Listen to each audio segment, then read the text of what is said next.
All right, guys, we are back with another recording. Napoleon in Russia, the Battle of Borodino, 1812.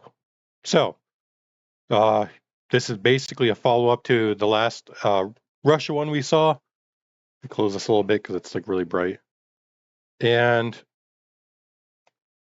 yeah, as we saw in the last one, he went a little too far into Russia, so now he's kind of have to make battle here. I know the Russians are trying to keep him out, and I think this is where they try. Thank you, Epic History TV. Everybody who subscribes, comments, appreciate it. Let's begin. September 1812. 10 weeks had passed since Napoleon invaded Russia with more than 500,000 men. The French Emperor wanted a quick victory over the Russians, one that would force Emperor Alexander to make peace and agree to French terms. But at Vitebsk and then Smolensk, the outnumbered Russian army had narrowly escaped his clutches. The holy city of Smolensk had been virtually destroyed.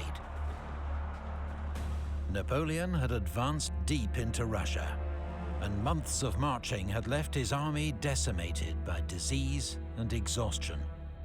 It was now half its original strength, and summer was nearly over. But finally, 70 miles west of Moscow, near the village of Borodino, the Russians had turned to offer battle. Napoleon would have a chance to win the decisive victory that he believed would end the war.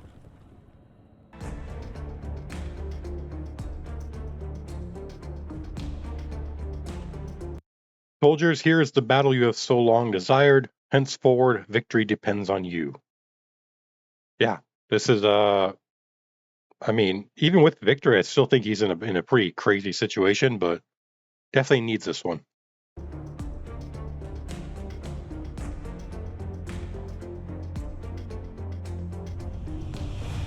The Russian army, commanded by the 67-year-old one-eyed veteran General Kutuzov, occupied a defensive position across the two main roads leading from Smolensk to Moscow. General Barclay de Tolly's First Army was on the right, its front protected by the Kalatsha River, steep-banked but shallow and easily forded. Okay. Prince Bagration's Second Army was on the left, a more open position but reinforced by major earthworks, the Great Redoubt, and what the French nicknamed for their shape the Flèche, the arrows. Another forward redoubt at Shevardino was expected to delay the enemy's advance. Historians still dispute the size of the Russian army, but it's likely Kutuzov had around 121,000 men and 680 guns at Borodino. On the 5th of September, Napoleon's army began to arrive from the west. Around 130,000 men and 585 guns. Napoleon quickly saw that the Shevardino redoubt would have to be taken. So equal forces, basically. Noticing this sort of battle setup here, it does seem like the Russians have a pretty good defensive line. Although it does kind of look like they're facing a little bit of the wrong direction. Like everything's kind of facing upwards, and these guys are coming down here. But yeah, it looks like the Russians have a pretty good defensive line here. Before he could deploy his army, and ordered an immediate assault. The attack was led by Compan's 5th Division of the 1st Corps, supported by the Polish 5th Corps to the south. In several hours of heavy fighting, the redoubt changed hands more than once. But late that evening, the Russians finally withdrew to their main line, and the redoubt fell to the French. Its capture had cost them an estimated 4,000 casualties, while the Russians lost around 6,000 men. Holy! Napoleon noted how few prisoners were taken, a worrying sign of the enemy's unbroken resolve. Both sides spent the next day preparing for battle.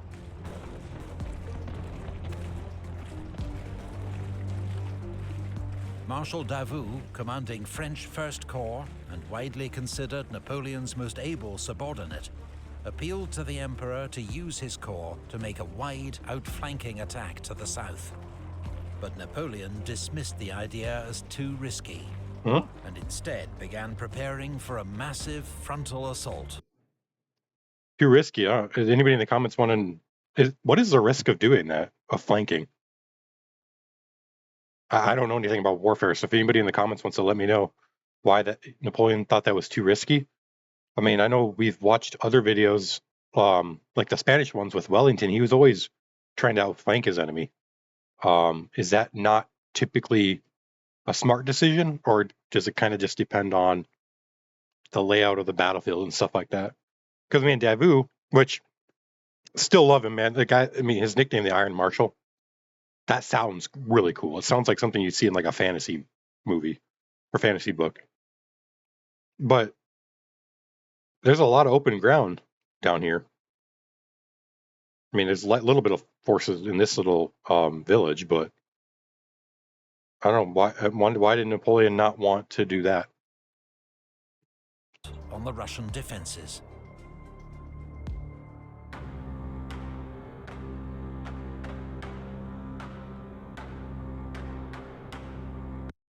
I could not escape the feeling that something huge and destructive was hanging over all of us. Yeah. Yeah.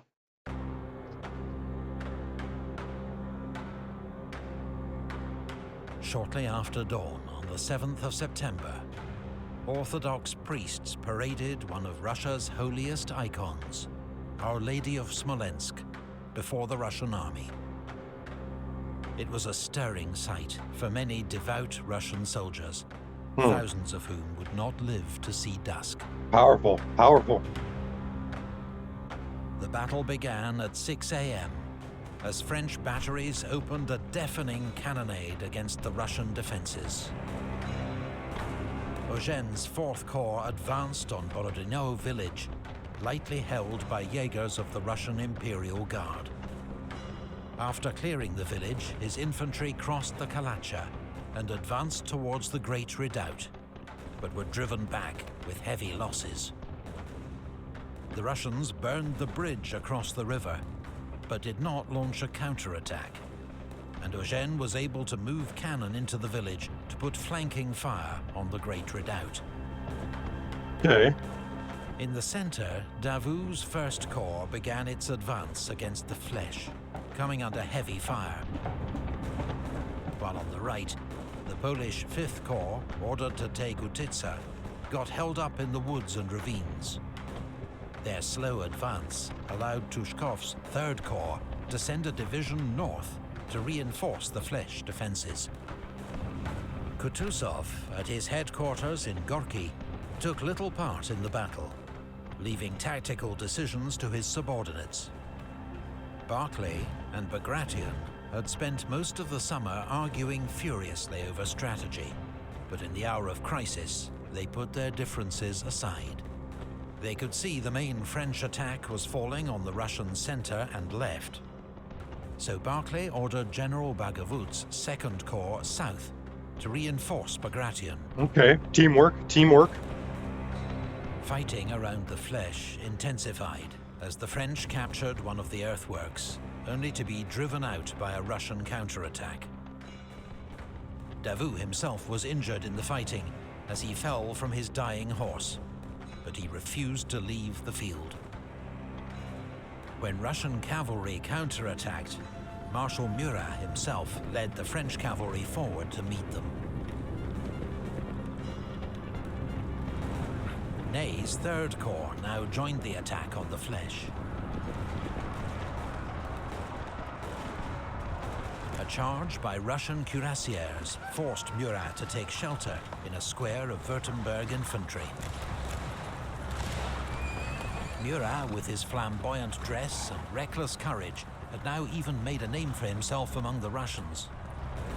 A Cossacks in particular saw him as a kindred spirit Okay. and were eager to capture him alive if they could. Well, that's interesting. I mean, I know he's obviously,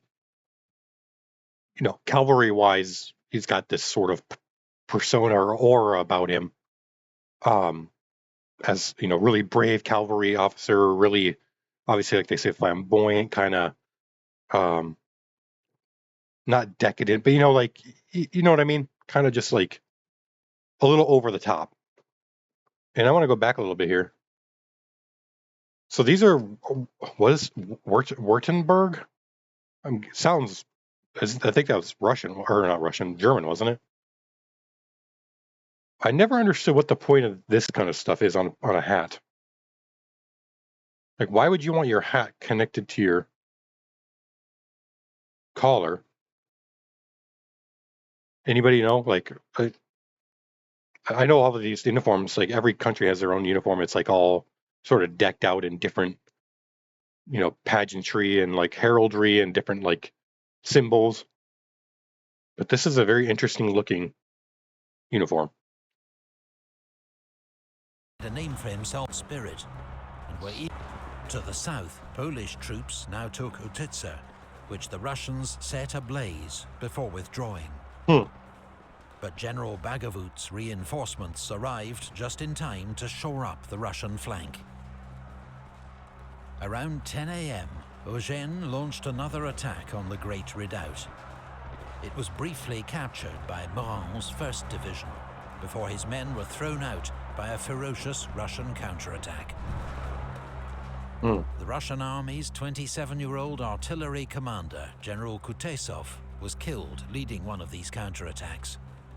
A heroic death, but a blow to the organization of Russian artillery for the rest of the day.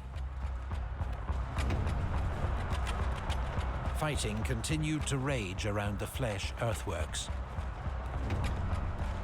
Some counted as many as 6 major French assaults, involving 45,000 troops, Wow. with hundreds of cannon on both sides, pouring fire into the packed ranks. More than once, French infantry fought their way into one of the Russian positions, only to be driven out again at bayonet point. That's incredible. Junot's Westphalian Corps was sent forward in support, helping to clear Russian skirmishers from the woods to the south. General Bagration was close to the action, overseeing the defense of the Flèche, leading forward reinforcements and ordering counterattacks. Around 10 a.m., he was hit in the leg by shell fragments. Ooh. Mortally wounded, he was carried from the field. What? It's going to kill him? Shaken by the loss of their iconic commander, the exhausted Russian infantry began to fall back. The French finally took the Flèche.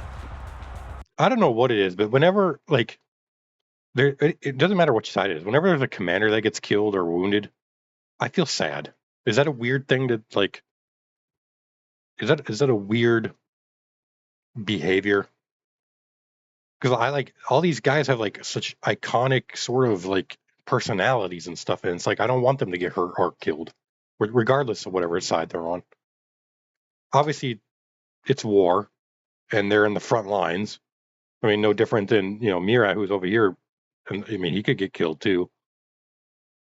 But like I don't know, there's something about it where I want these guys to be alive as long as possible because they're fun and interesting to learn about. And obviously if you're one of these soldiers and your iconic commander gets injured or killed in front of you, that would be very disheartening. That would be very I think it'd be very hard to come back from, because it's like now you don't have any figurehead to look to, really.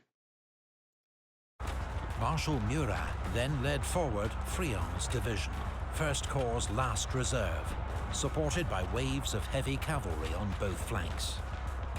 Russian grenadiers formed squares to ward off the French cuirassiers, while their own guard cavalry fought the French in a giant confused melee, with heavy losses on both sides. Wow.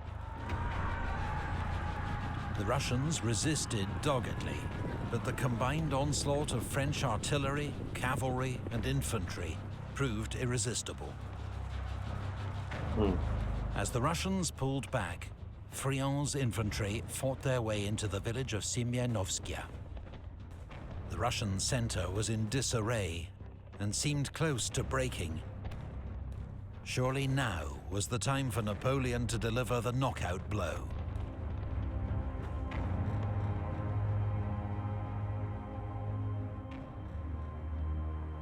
Soldiers, face to the enemy, let's go and get killed. I don't know why that made me laugh. It was like, it's just so like matter of fact. Hey guys, look forward. Let's die. Like, all right, you got it, Colonel.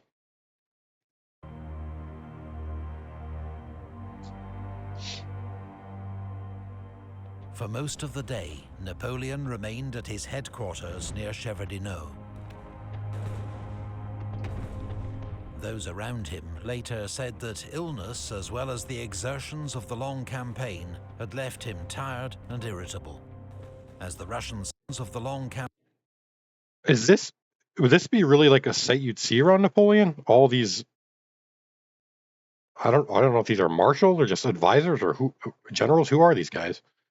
But would this be an often? I guess I was under the assumption that Napoleon was basically by himself, besides like, like general, like chief of staff kind of stuff, or like administrative stuff. Like these guys seem like they're dressed for like leading troops. Yeah, if anybody wants to just let me know if like what kind of thing Napoleon's camp would be like during a battle. Obviously, Napoleon would be overseeing things and kind of sending out orders. But would these guys kind of be doing the same, or like advising him? Campaign had left him tired and irritable. As the Russian center buckled, Murat and his staff urged him to send forward his last reserve, the Imperial Guard. The Emperor refused. If there is another battle tomorrow, he asked them, where is my army? But he did make one exception. Barclay was continuing to move troops from his unengaged right wing to bolster the center. As Osterman Tolstoy's 4th Corps arrived behind the Russian center, French observers feared they were massing for an attack. So Napoleon ordered forward General Sorbier's Guard artillery. His batteries opened a devastating fire on the enemy. Yet even as they were mown down in their ranks, the Russian infantry stood their ground.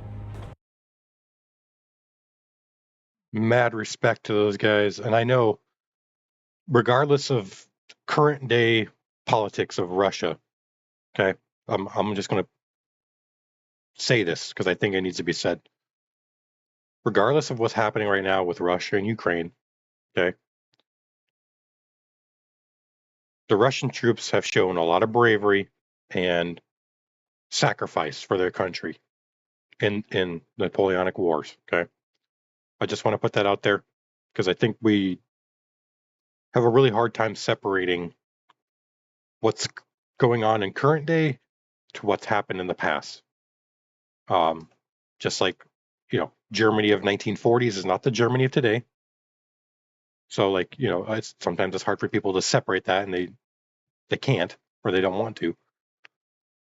Same here, okay? Russia of today is not the same as it was back then. And at this time, at least, I have a lot of respect and admiration for the Russians because, anytime Napoleon faces you, there's a really good chance you're going to get crushed, right? There's a good chance you're going to lose. There's a good chance you're going to lose a lot of men. So anytime, and I'm not taking, some people take sides or whatever. I like Napoleon. I like his tactical genius. I like a lot of the quotes he has are really funny. But it's not like I'm like taking sides or anything on anything. I just have a lot of respect for any troops, French troops as well, and all of the mixed troops he has, the Polish and the Italians and the Bavarians and whatever. It takes a lot of courage, especially in this fighting, because you can see, for the most part, the people that are going to kill you. That's not what it's like in today's fighting necessarily. I mean, you look at the conflicts we have, and it's more, I'm 50 to 100 miles away from you, and you hit me with a missile, and I don't even see it coming. Or if I do, I can't really do much about it. This is like, they're, yards, some maybe miles apart, but yards, even when they're fighting down here, feet apart. You're storming this, and the guy 20 feet from you has a bayonet pointed right at you. I think it takes a lot of courage, man. A lot of courage and sacrifice. And for these guys to stand there just getting mown down by cannon, I'm mad respect. And I'm sorry if that offends anybody, but that's just how I feel about it. On the Russian right wing, all remained quiet. So General Platov, commander of the Don Cossacks, proposed that he lead an attack on the lightly defended Borodino village. Permission received, Generals Platov and Uvarov led a force of 8,000 Cossacks and cavalry across the Kalacha River. They fell on French and Italian troops around Borodino with complete surprise, spreading panic and disorder. Okay. Grouchy's 3rd Cavalry Corps had to be pulled back across the river to drive off the Russians. Russian commanders saw this raid as a missed opportunity, but it had delayed the next French attack by 2 hours, and may have persuaded Napoleon that he was right to hold back his reserve.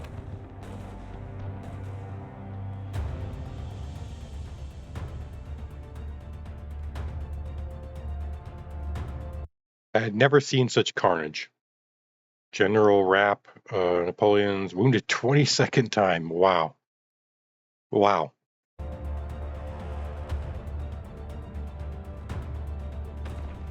Around 3 p.m., the French launched their biggest assault yet on the Great Redoubt. Russian gunners targeted the French infantry advancing to their front, allowing French cavalry to outflank the redoubt and charge it from the rear. Saxon cavalry were first in, cutting down Russian infantry and gunners almost to the last man. It was an astonishing feat by the horsemen, against all the rules of war, and testament to the ferocity of the fighting. As Eugene's infantry consolidated their hold on the redoubt, he ordered forward all the available cavalry to exploit this success. But they were met and checked by the last Russian cavalry reserves. Eugene now implored Napoleon to commit the Imperial Guard. But again, the Emperor refused. "I will not destroy my guard," he told his staff. "I am 800 leagues from France, and I will not risk my last reserve." By 5 p.m., both armies were in a state of utter exhaustion. The battlefield was strewn with dead and wounded. Some infantry battalions could muster only a third of their strength. Cavalry could advance no faster than a trot. Gun crews were collapsing with fatigue. As dusk approached, fighting slowly died out across the battlefield. Napoleon and the French army expected the fighting to resume the next day. But by dawn, Kutuzov, having learned the full, horrifying scale of Russian losses, had ordered a withdrawal. The losses on both sides were enormous. Russian casualties are estimated at 44,000. Wow. French losses around 30,000, including 49 generals, 12 of them killed. Borodino would prove to be the bloodiest single day of the Napoleonic Wars.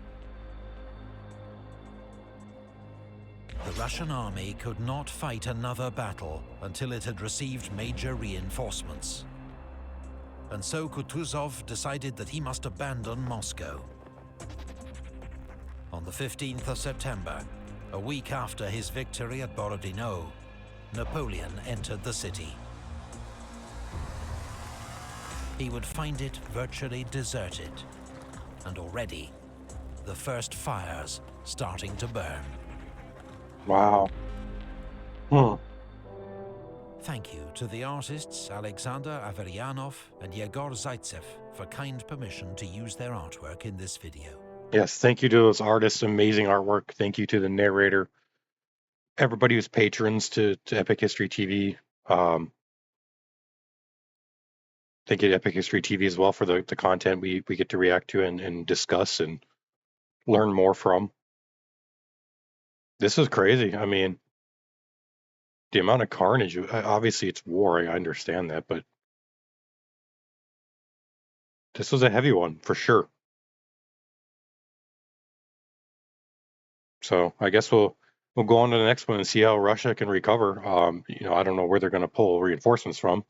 It's a big country, I guess, but it doesn't seem like they have a large population center. But we'll see how it goes for Napoleon and Russia in the next video.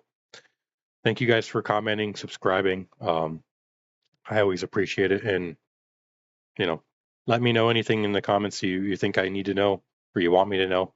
I do read them. I go through and read them all, actually.